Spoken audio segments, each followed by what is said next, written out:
دو مرتبہ درود پاک پڑھ لیں۔ الصلاۃ والسلام علیک یا رسول اللہ وعلی آلک و صحابک یا حبیب اللہ۔ الصلاۃ والسلام علیک یا رحمۃ للعالمین وعلی آلک و صحابک یا خاتم النبیین۔ ربیع الاول امیدوں کی دنیا ساتھ لے آیا، ربیع الاول امیدوں کی دنیا ساتھ لے آیا، دعاؤں کی قبولیت کو ہاتھوں ہاتھ لے آیا۔ خدا نے نا خدائی کی بس انسانی سفینے کی، کہ رحمت بن کے چھائی 12ویں شب اس مہینے کی۔ اس مقام پر کسی اور صاحب محبت نے اپنا قلم اٹھایا، ربیع الاول شریف کے استقبال کے سلسلہ میں اس نے اپنی محبت کا اظہار کیا۔ تشریف لا رہا ہے میلاد کا مہینہ، تشریف لا رہا ہے میلاد کا مہینہ،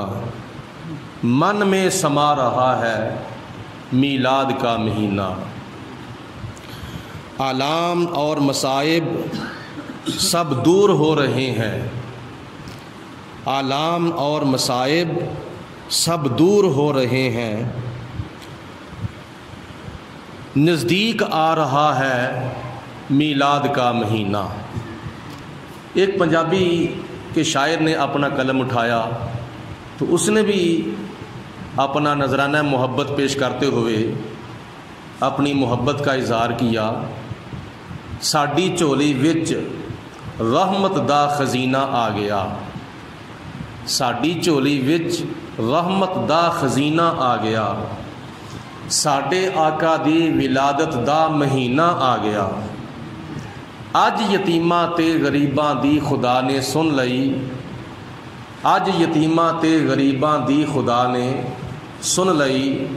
ਬੇਕਸਾਂ ਦਾ ਅੱਜ ਕਿਨਾਰੇ ਤੇ ਸਫੀਨਾ ਆ ਗਿਆ۔ اللہ تعالیٰ جل جلالہ کی ذات بابرکات کا بے حد و بے حساب شکر ہے کہ جس پروردگار عالم کی ذات بابرکات نے ہمیں یہ دن اور راتیں زندگی میں ایک مرتبہ نصیب فرمائی ہیں۔ ممکن ہے کہ آج ماہ ربیع الاول شریف کی پہلی رات پہلی شب ہو جائے، ربیع الاول شریف کا چاند دیکھنے کی کوشش کی جا رہی ہے، کیونکہ آج دن کو ماہ صفر المظفر کی 29 تاریخ تھی، تو دن بھی جمعرات کا ہے اور ماہ ربیع الاول شریف کی پہلی رات بھی ممکن ہے۔ اللہ کرے ربیع الاول شریف کا چاند نظر آ جائے۔ تو اس سلسلے میں میں چند گزارشات پیش کر رہا ہوں۔ یہ وہ مہینہ تشریف لا رہا ہے جس مہینے کی 12 تاریخ کو آقا نامدار، محبوب کردگار، احمد مختار، آقا دو جہاں، والی بے کساں، سرور کون و مکان، سرور کائنات، فخر موجودات، احمد مجتبیٰ حضرت محمد مصطفیٰ، مل کے سارے پڑھے صلی اللہ علیہ وسلم کی تشریف آوری ہوئی تھی۔ اور اسی پاک مہینے کے اندر نبی کریم علیہ الصلوۃ والسلام کا وصال مبارک بھی ہوا تھا۔ سب سے پہلی بات یہ ہے کہ ہمارے کئی بزرگان دین کا یہ عمل رہا ہے، اس پاک مہینے کے معمولات میں سے ایک معمول یہ بھی ہے کہ یکم ربیع الاول سے لے کر 12 ربیع الاول شریف تک ہمارے کئی بزرگان دین 20 رکعت نماز نفل ادا کیا کرتے تھے۔ ہر رکعت میں سورۃ فاتحہ کے بعد 21 مرتبہ کل شریف پڑھی جاتی رہی، اور بزرگان دین نے لکھا ہے کہ جو کوئی بندہ یہ نماز پڑھتا ہے، یہ نماز پڑھنے کے بعد پھر اس کا ثواب صاحب میلاد حضور نبی کریم علیہ الصلوۃ والسلام کی بارگاہ میں پیش کرتا ہے، تو بے شمار ثواب ہے۔ اور بہت سے انعامات میں سے ایک انعام یہ بھی ہے کہ کئی خوش نصیبوں کو اس نماز کی برکت سے نبی کریم علیہ الصلوۃ والسلام کا دیدار بھی ہو جاتا ہے خواب کے اندر۔ تو نماز تھوڑی سی لمبی ہے، لیکن بزرگان دین ساتھ یہ بھی فرمایا ہے کہ اگر کوئی تسلسل کے ساتھ 12 ربیع الاول شریف تک یکم سے لے کر اگر کوئی نہیں پڑھ سکتا تو کم از کم 2 ربیع الاول شریف کو اور 12 ربیع الاول شریف کو یہ نماز پڑھے، تو نماز پڑھنے کے بعد ان نوافل کا ثواب حضور علیہ الصلوۃ والسلام کی روح پاک کو پیش کریں۔ یہ ربیع الاول شریف کے معمولات میں سے ایک معمول ہے۔ اس کے علاوہ نبی کریم علیہ الصلوۃ والسلام پر زیادہ سے زیادہ درود و سلام پڑھا جائے اس پاک مہینے کے اندر، کیونکہ عمرہ تو خانہ کعبے کا 12 مہینے ہی ہوتا رہتا ہے، لیکن جب حج کا مہینہ آتا ہے، حج کا مہینہ، تو اس وقت کوئی بندہ خانہ کعبہ کا طواف کرتے ہوئے لبیک اللہم لبیک کہتا ہے، تلبیہ پڑھتا ہے، تو پھر اس کا مزہ کوئی اور ہی ہوتا ہے۔ ویسے تو ماہ محرم کے اندر بھی، سفر کے اندر بھی، ربیع الاول شریف کے اندر بھی سارا سال عمرہ شریف ہوتا ہے، تو آگے پیچھے بھی تلبیہ پڑھی جاتی ہے،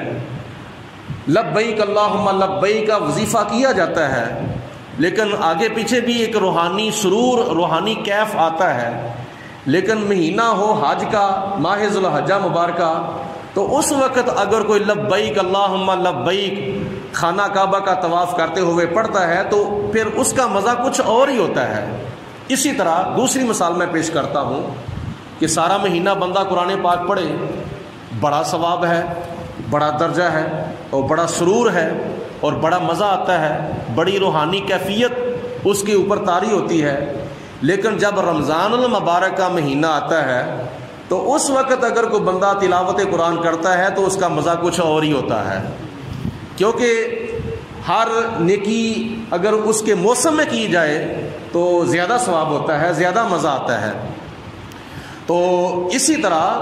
سارا سال نبی پاک علیہ السلام پر درود و سلام پڑھا جاتا ہے، لیکن جب ماہ ربیع الاول شریف کے اندر کثرت کے ساتھ نبی پاک علیہ السلام پر درود و سلام پڑھا جائے گا تو پھر ربیع الاول شریف کے اندر درود و سلام پڑھنے کا مزہ کچھ اور ہی ہوتا ہے۔ تو کوشش کریں، ویسے کوئی مشکل کام بھی نہیں ہے، اوروں کو بھی بتانے کی کوشش کریں، روزانہ یکم سے لے کر 12 ربیع الاول شریف تک یہ کام بھی ہم نے کرنا ہے کہ روزانہ کم از کم 112 مرتبہ درود پاک ضرور برضرور پڑھنا ہے۔ اگر کوئی بندہ کہے نہیں جی میں تو 1212 مرتبہ پڑھوں گا روزانہ، 12 ربیع الاول شریف کی نسبت سے 1212 مرتبہ میں پڑھوں گا، تو پھر ہمارے حضور قبلہ الحاج پیر طریقت راہبر شریعت پیر ابو داؤد محمد صادق صاحب رحمۃ اللہ تعالی علیہ فرمایا کرتے تھے، او بیلیا تو جنہ گڑ زیادہ پاوے گا اتنا زیادہ میٹھا ہو جاوے گا۔ سبحان اللہ۔ اسی طرح اگر کوئی کہتا ہے کہ میں تو 12,000 مرتبہ روزانہ پڑھوں گا تو پھر اس سے زیادہ اور کیا نام ہے میٹھا پڑ جائے گا، زیادہ چیز میٹھی ہو جاتی ہے، جتنا زیادہ میٹھا ڈالا جاتا ہے اتنی زیادہ چیز میٹھی ہو جاتی ہے۔ تو اس لیے کوشش کرنی چاہیے کم از کم روزانہ 1212 مرتبہ بھی پڑھا جائے تو یہ مشکل کام نہیں ہے۔ یہ مہینہ ہے نبی پاک علیہ الصلوۃ والسلام پر درود و سلام زیادہ سے زیادہ پڑھنے کا۔ ربیع الاول شریف کا استقبال آج بہت سے مقامات پر اس انداز میں کیا جا رہا ہے، تلاوت قرآن کر کے، حضور علیہ السلام کی بارگاہ میں ہدیہ نعت شریف پیش کر کے، درود و سلام پڑھ کے، نبی پاک علیہ السلام کے میلاد شریف کا بیان کر کے، اور ربیع الاول شریف کے فضائل و برکات بیان کر کے اس پاک مہینے کا بہت سے مقامات پر استقبال کیا جا رہا ہے۔ ماہ رمضان المبارک جب آتا ہے تو ہمارے اکثر مسلمان بھائیوں کے دلوں کے اندر خوشی کا اظہار ہوتا ہے، اور اس خوشی کے اندر کیا کرتے ہیں، مساجد کے اندر اعلان کیا جاتا ہے کہ رمضان المبارک کا چاند نظر آ گیا ہے، لہٰذا آج نماز تراویح کا آغاز ہوگا۔ اتنے لوگ عشاء کی نماز کی ٹائم نہیں ہوتے جتنے لوگ نماز تراویح کے ٹائم ہو جاتے ہیں، حالانکہ نماز عشاء فرض ہے اور نماز تراویح سنت ہے۔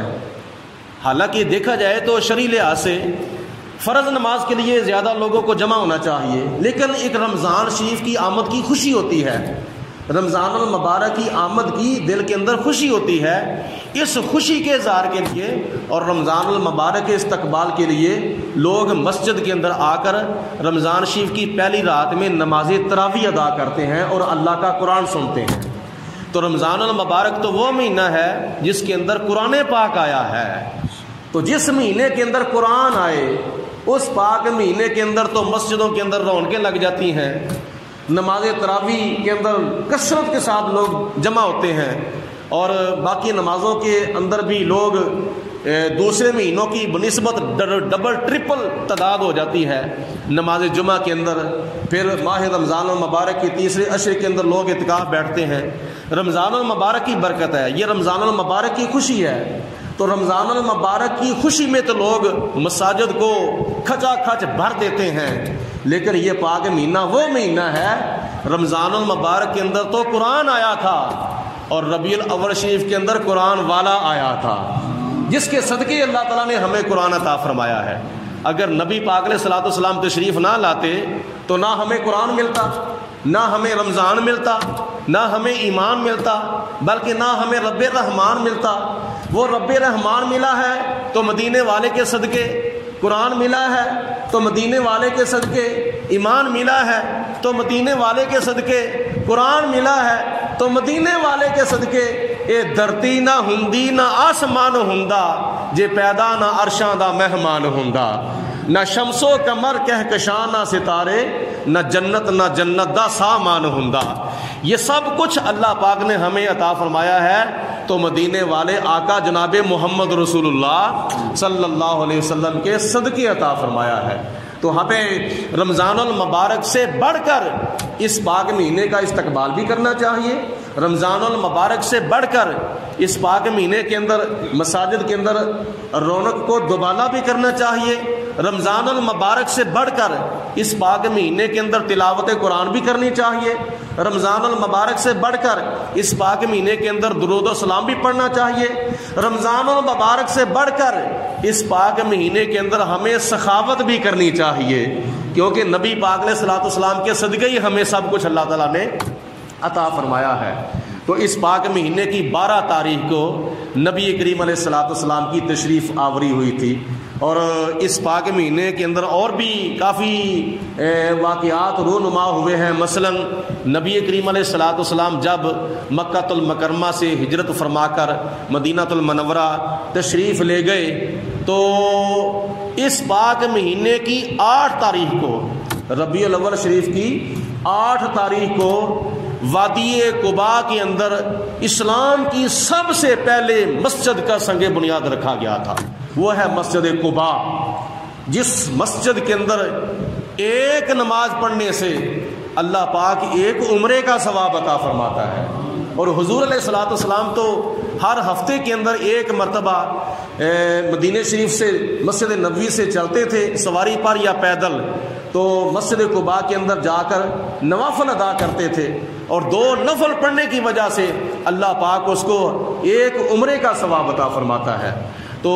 اسی طرح ماہ ربیع الاول شریف کی 12 تاریخ کو، ماہ ربیع الاول شریف کی 12 تاریخ کو اسلام کی مسجد کے اندر سب سے پہلے نماز جمعہ ادا کی گئی تھی، یعنی نبی پاک علیہ الصلوۃ والسلام نے ہجرت کے بعد سب سے پہلے خطبہ جمعہ جو ارشاد فرمایا تھا اور نماز جمعہ جو پڑھائی تھی، وہ اسلام کی سب سے پہلی نماز جمعہ تھی، اور خطبہ جمعہ اسلام کے اندر سب سے پہلے تھا، جو 1 ہجری 12 ربیع الاول شریف کو نبی پاک علیہ الصلوۃ والسلام نے مسجد قباء کے اندر نماز جمعہ ادا کی، پڑھائی اور خطبہ جمعہ ارشاد فرمایا۔ اسی طرح 19 ربیع الاول شریف کو، 1 ہجری ماہ ربیع الاول شریف کی 19 تاریخ کو نبی کریم علیہ الصلوۃ والسلام نے مسجد نبوی کا سنگ بنیاد رکھا تھا۔ مسجد نبوی وہ مسجد ہے جس مسجد نبوی کے ایک کونے میں نبی کریم علیہ الصلوۃ والسلام کا روضہ مبارک بنا ہوا ہے، اور حضور علیہ الصلوۃ والسلام قیامت تک اس حجرے کے اندر، اس روضہ پاک کے اندر آرام فرما ہے، اور وہ حجرہ حضرت عائشہ صدیقہ رضی اللہ تعالی عنہا کا حجرہ مبارکہ تھا، اور اسی حجرے کے اندر نبی پاک علیہ السلام کی وفات ہوئی اور آپ کا وصال ہوا۔ تو شریعت کے اندر نبی کے لیے ایک قانون یہ ہے کہ جس جگہ پر اللہ کے نبی کا وصال ہوتا ہے اسی جگہ پر اس کو وہ اللہ کے نبی کو دفن کیا جاتا ہے، اور جن کپڑوں میں وصال ہوتا ہے انہی کپڑوں کے اندر اللہ کے نبی کو قبر شریف کے اندر دفن کیا جاتا ہے۔ اور جب حضور علیہ الصلوۃ والسلام کا وصال مبارک ہوا تھا، حضور علیہ الصلوۃ والسلام حضرت عائشہ صدیقہ رضی اللہ تعالی عنہا کے حجرہ مبارکہ میں آرام فرما تھے، اور آپ نے اپنا سر مبارک اس وقت حضرت عائشہ صدیقہ رضی اللہ تعالی عنہا کی گود مبارک میں رکھا ہوا تھا۔ تو اس وجہ سے مسجد نبوی کے اندر آپ کا روضہ مبارک بنا۔ روضہ پاک سے لے کر منبر شریف تک درمیان میں جتنی جگہ ہے، مسجد نبوی کے فضائل میں سے ایک فضیلت یہ ہے، حضور علیہ الصلوۃ والسلام نے فرمایا کہ یہ جنت کے باغوں میں سے ایک باغیچہ ہے، اور وہ مسجد نبوی جس مسجد نبوی کے اندر ایک نماز پڑھنے سے اللہ پاک 50,000 نمازوں کا ثواب عطا فرماتا ہے۔ اس مسجد کا سنگ بنیاد نبی پاک علیہ الصلوۃ والسلام نے 1 ہجری ربیع الاول شریف کی 19 تاریخ کو رکھا تھا۔ تو اللہ پاک کی بارگاہ میں دعا ہے پروردگار عالم کی ذات بابرکات ہمیں حرمین شریفین کی حاضری نصیب فرمائے، اور اگر آج چاند رات